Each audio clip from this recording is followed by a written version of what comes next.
जय हिंद दोस्तों। जेसीयू जवानों के स्क्रीनिंग में बड़ा बदलाव, और ये बदलाव किस प्रकार का है और इसके लिए आपको ये 12-13 पेज का एक लेटर है। और ये मेरे पास बार बार सवाल आ रहे हैं, मैंने सोचा आज संडे हम इसके ऊपर आप लोगों से बात करेंगे।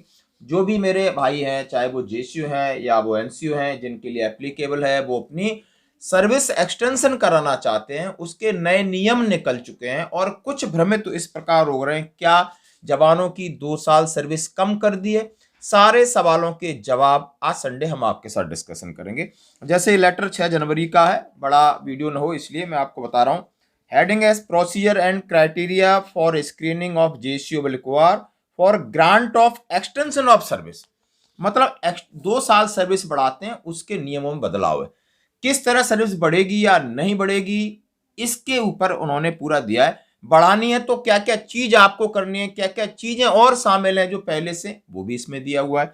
क्यों हम बात करते हैं, इसमें लिखा है, ये सारे लेटर हैं, पैरा 1 में रेफरेंसेस दिए हैं जो अभी तक नियम थे वो, और फिर नया नियम इन्होंने ये बना दिया है, और रिवाइज टर्म्स ऑफ जो उसका बोर्ड बना दिया है। The procedure and criteria for screening of JCR will be regulated by the guideline as explained in the succeeding paragraph.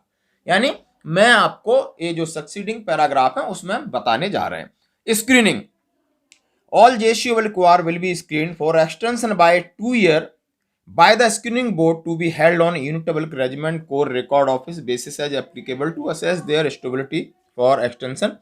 The procedure and criteria for screening laid down in Appendix Alpha in this letter. समझ सकते हो कि 2 साल बढ़ाने के लिए unit regiment sub level पे, record level पे जो जिसके लिए जैसे एप्लीकेबल है उसके लिए है। Retention of JCOR during extension tenure appendix B दिया है, फॉर्मेट इसका अपेंडिक्स सी दिया है। हम सारे अपेंडिक्स भी बात करेंगे। एप्लीकेबिलिटी कब से है, यानी कब से लागू, the revise policy will be made applicable with effect from 1 February 2023 to enable the disseminate to all concern and probability work to carried out on record office and lined.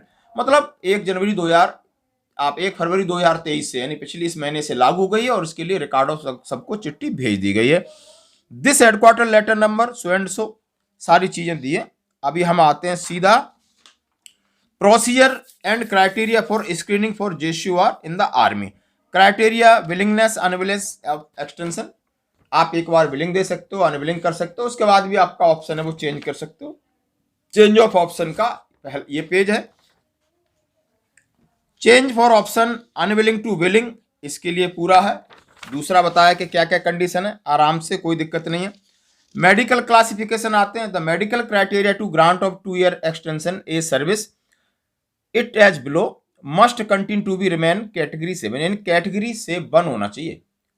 यदि आप उसमें एलएमसी हैं, उसके बाद टेम्परेरी हैं, उसके बाद permanent हो जाते तो रिजेक्ट हो जाएगा। हम सभी जानते हैं परमानेंट एलएमसी हैं तो कुछ केसेस को छोड़कर आप परमानेंट कैटेगरी वाले एक्सेप्ट किए जाएंगे, अदरवाइज नहीं किए जाएंगे। और उन्होंने सारा कुछ हवाला दिया हुआ है इसके अंदर। Grant of extension of overweight regular sportsman इनके लिए है, बाकी नहीं है। तो ये आपके लिए बता दिया। और कौन कौन से टेस्ट होंगे, physical fitness and essay firing. The basic fitness of QR applicable for arms service would be as under BPT है भाई, पीपीटी इसके अंदर है, फायरिंग स्टैंडर्ड है। हम सभी जानते हैं फायरिंग स्टैंडर्ड भी होता है आपका स्मॉल आर्म्स फायरिंग है, जिसमें हम बोलते हैं मार्क्समैन है, ये फर्स्ट क्लास है, स्टैंडर्ड शॉट है। बीपीटी पीपीटी हम बोलते हैं एक्सीलेंट है, रनिंग के क्राइटेरिया है, एक्सीलेंट है, गुड है, सेट है, या दूसरी चीजें। ये सारी चीजें आपकी प्री पहले होंगी, अभी भी होती थी, रजिस्टर से निकालते थे, अब ग्राउंड पे होंगी। Other higher additional physical fitness QR fed necessary may be stupid line, और भी कुछ जरूरत पड़ेगा। अब आ जाती एसीआर क्राइटेरिया। सिपाही लेफ्टिनेंट के लिए एसीआर होता नहीं है। नायक, हवलदार, Naib Subedar, Subedar, out of the last 5 report and irrespect of rank, none should be less than high average. If the total number of report is less than 5, the complete number of report will be counted. समझ गए होगे, आपकी minimum 5 report count की जाएंगे, और उसमें लिखा है कोई भी हाई एवरेज से कम नहीं होना चाहिए। सीधा लिखा है सूबेदार मेजर है तो out of the last 5 report 2 should be at least above average and balance not less than high average. समझ सकते हो, आपकी 2 अबोव होना चाहिए और बाकी high average. Discipline individual should meet the discipline criteria, उसमें डिसिप्लिन का सख्त दिया है भाई। Discipline in the individual should not have more than 2 reading entry entire Reckonable concern of cases during the entire service and not more than one rating entry in the last 5 year। सुन लिया, पूरी service में maximum 2 ही accept हैं, ये तो last 5 साल में एक चलेगी, बाद में नहीं तो नहीं होगी। बाकी इसका ये लेटर है, कौन सा पे फाइन है, कौन सा नियम है, इसके साथ में ये रख रहा हूं। Discipline cases, vigilance cases, criminal cases, admission cases, इसमें बहुत सारे दिए। फिर आपका आता है मेथड ऑफ स्क्रीनिंग। आपका मेथड ऑफ स्क्रीनिंग क्या होगा, तरीका के यूनिट में बोर्ड बनेगा, सीओ प्रिजाइडिंग अफसर होगा, उसमें मेंबर होंगे, सारा एक बोर्ड होगा जो आपके टेस्ट कंडक्ट करेगा, कंपाइल करेंगे, इस तरह स्क्रीनिंग का होगा। ठीक है, शेड्यूल्ड स्क्रीनिंग आप कब से किसका कब तक होगा ये लिखा है बिल्कुल। आप सूबेदार साहब हैं तो 26 साल में होगा, नायब सूबेदार हैं तो 24 में होगा, हवलदार हैं तो 22 में शुरू होगा, नायक है तो 20 में होगा, लेफ्टिनेंट सिपाही, टीएस नायक, ये सब 15 एंड 18 ईयर में होगा। Board proceeding on completion, one copy of the board proceeding shall be forwarded to concern OIC record necessary. मतलब ये सारी चीजें आपने बना करके उसी एसईओ रिकॉर्ड को भेजनी है और आपकी सर्विस ग्रांट होगी, और 1 फरवरी 2023 से इफेक्टिव है। ये सारा चीजें। अब आप आ जाते अपेंडिक्स अल्फा की बात कर रहे थे, तो उसमें कौन कौन से सेक्शन 34, 35, 36, 37 और 41। Offence in relation to the enemy and punishable with death, मतलब ये है कि ऑफेंस परमानेंटली जिसमें का डेवर फॉर एक्सटेंशन, जो कहाँ रुकावट है, ये उसकी एक अपेंडिक्स है, आप बिल्कुल देख सकते हो। Offence wearing of the 3 years extension, इसमें कौन कौन से सेक्शन 36, 38 क्या क्या चीज हैं, जेसीओस के लिए कौन सी है, रिमार्क है, एनसीयू के लिए कौन सी है, ये सारा एक अपेंडिक्स है।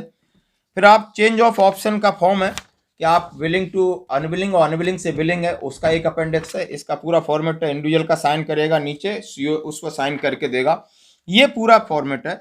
Retention of PBOR during extended tenure, medical standard और डिसिप्लिन एप्लीकेबिलिटी, ये सारा एक letter. Retention of JCU during the extend tenure will be govern by the following considers medical standard और डिसिप्लिन, इसके लिए अलग एक अपेंडिक्स है।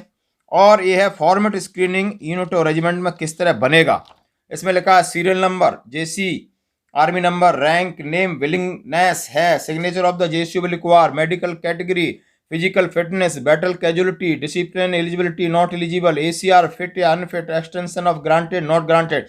ये है लास्ट में आपका रिजल्ट है, वो उसमें क्या है वो आपको निकल के आएगा, आपको पता चल जाएगा कि हुई है कि नहीं हुई है, और ये जाएगा रिकॉर्ड। उसके बाद दोस्तों ये थी बड़ा लेटर, आज था संडे, हमने कि आपके साथ डिस्कशन करते हैं पूरे लेटर की कहानी। धन्यवाद दोस्तों।